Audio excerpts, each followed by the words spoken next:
Outes prepárase xa para as súas festas grandes, as do Santiaguiño, que se prolongarán do 24 ao 28 deste mes de xullo. O programa deste ano será do máis variado, ofrecendo a par dos actos relixiosos un cargado cartel de actividades que incluirá degustacións gastronómicas e moita música. As tradicionais verbenas coas orquestras La Oca Band, Grupo Origen e Orquestra Trébol uniránse este ano os concertos de Andrés Balado, cun tributo aos clásicos do rock, Xurxo Fernández, de Ningures ou da Escola Tradicional Municipal e da Banda de Música Municipal, entre outras. Pero sen dúbida un dos días máis importantes dos festexos será o domingo 28, o día de San Cristovo, no que se celebrará a singular caravana de vehículos que percorrerá as rúas da vila para rematar coa tradicional sardiñada. Como non podía ser de outro xeito, o domingo 28 de xullo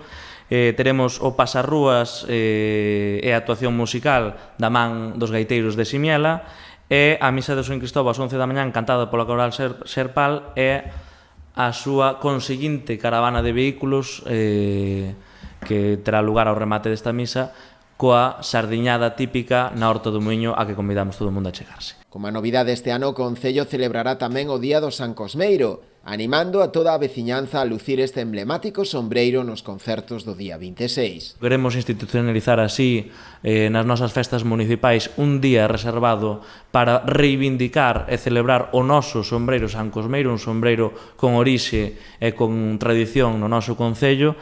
e querémolo facer convidando a toda a veciñanza e a todo aquel que teña un San Cosmeiro a traelo posto para os concertos da noite do 26. Sabemos que hai concellos limítrofes que están utilizando tamén o San Cosmeiro e un pouco promocionando, pero non podemos esquecer que o San Cosmeiro seu orixe é de Outes, da parroquia de Santo Ourente, e polo tanto que teñamos un día ao ano para poder utilizalo, para poder lucilo, para poder sair á rúa con el e disfrutar da presencia de xente cos seus San Cosmeiros, que todos seguramente teñen cada un na casa un, e ese día pois podemos lucilo a rapazada, as mulleres, hai San Cosmeiros de homes que agora tamén están facendo no noso concello, así que animamos a todo o mundo a que veña co seu San Cosmeiro posto ás actuacións da Horta do Muiño de pola tarde noite.